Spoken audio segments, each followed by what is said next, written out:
மாவட்டத்தில் 2 இடங்களிலே 2 பேர் உயிரிழப்பு ஏற்பட்டிருக்கிறது. 19 குடிசை வீடுகள் பாதிக்கப்பட்டிருக்கிறது. ஆக உயிரிழப்பு நேர்ந்திருக்கக்கூடியவர்களுக்கு நாங்கள் என்னுடைய ஆழ்ந்த அனுதாபத்தை அவருடைய இரங்கலை அந்த குடும்பத்துக்கு தெரிவித்துக் கொள்ளக்கூடிய அதே நேரத்தில் அவர்களுக்குரிய நிவாரணம் 4 லட்சம் ரூபாய் ஒருவருக்கு வழங்குவதற்கு அரசு வழிவகை செய்திருக்கிறது. அது உடனடியாக வழங்கப்படும். அதேபோல் ராஜபாளையம் பகுதியிலே 35 ஆடுகள் ஒரே இடத்தில் சுவர் விழுந்து இறந்திருக்கிறது. எனவே அதற்கும் உரிய இழப்பீடுகள் வழங்கப்படும்.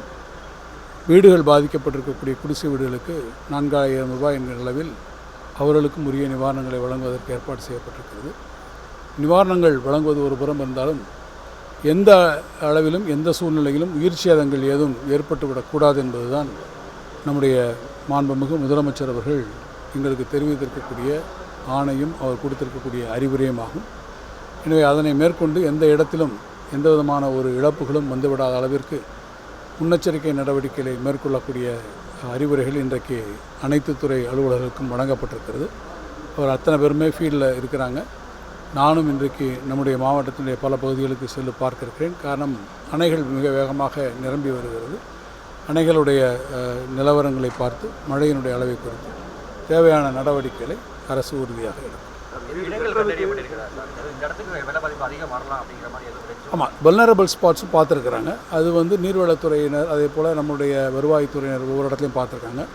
அதே மாதிரி நம்முடைய நகரங்களில் எந்த இடங்களில் நீர் தேங்கக்கூடிய ஒரு வாய்ப்பு இருக்கிறது, வாட்டர் இனண்டேஷன் இருக்கக்கூடிய இடங்கள், ஸ்டாக்னேஷன் இருக்கக்கூடிய இடங்கள் என்பதையும் அங்கே இருக்கக்கூடிய மாநகராட்சி நகராட்சி துறையாலும் பார்த்துருக்குறாங்க.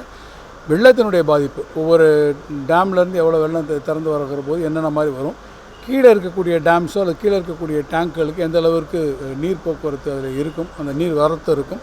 எனவே அதை முன்னிட்டு கொண்டு எந்த அளவிற்கு நம்ம அதை மேனேஜ் பண்ண முடியும் என்பதையும் குறித்து ஒரு விரிவான ஆய்வு மேற்கொண்டிருக்கிறோம். அந்த மேனேஜ்மெண்ட்டே அவங்க பார்த்துட்ருக்காங்க. இல்லை, நிவாரண முகாம் அங்கங்கே நமக்கு தேவையான இடங்களில் உருவாக்க சொல்லியிருக்கிறோம். அந்தந்த இடங்களில் நமக்கு சூழ்நிலைக்கு தகுந்த மாதிரி அவற்றை நம்ம ஏற்பாடு செய்வதற்கு வருவாய்த்துறை அதை முழுமையாக கோஆர்டினேட் செய்து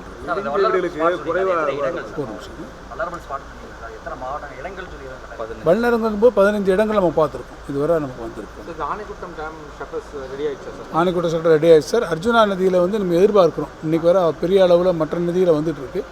இன்றைக்கி இந்த 2 நாளில் பெய்யக்கூடியது ராஜபாளையத்தினுடைய அப்பர் வைப்பார் டிவிஷனில் மழை பெஞ்சிட்டு இருக்குது, அந்த சைடில். அதனால் வரக்கூடிய தண்ணீர் நமக்கு நேராக வெம்பக்கோட்டை வழியாக வரக்கூடிய அளவில் இருக்குது. ஆனால் ராஜபாளையத்துக்கு நார்தன் சைடில் பெய்யக்கூடிய மழை அளவு இன்னும் பெரிய அளவில் இல்லை. இந்த 2 நாளில் அந்த மழை அளவு இருக்கும் என்று எதிர்பார்க்கிறோம்.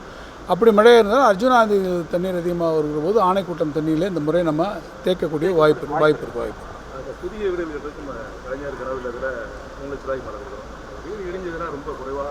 இல்லை, நீங்கள் அதனால தான் இந்த மாதிரி இந்த கேள்வியில் ஒரு சிறு திருத்தத்தை நான் செய்ய விரும்புகிறேன். வீடு இடிந்தவர்களுக்கு மராமத்து செய்யக்கூடியதற்கு பணம் கொடுக்குறோம். சில வீடுகள் மராமத்து செய்ய முடியாத அளவுக்கு இருந்தால் அந்த வீடுகளை புதிதாக செய்வதற்கும் எழுதிருக்கு. கலைஞர் கனவு இல்லத்தை அந்த ஸ்கீமை தாண்டி எங்கே பராமரிப்புக்கு தாண்டி ஒரு வீடு பழுதுபட்டிருந்தால் அங்கே அந்த வீடை புதிதாக செய்வதற்கும் அரசாங்கத்தை இந்த முறை நிதி கொடுக்கப்பட்டிருக்கிறது, தனித்திட்டம் வகுக்கப்பட்டிருக்கு.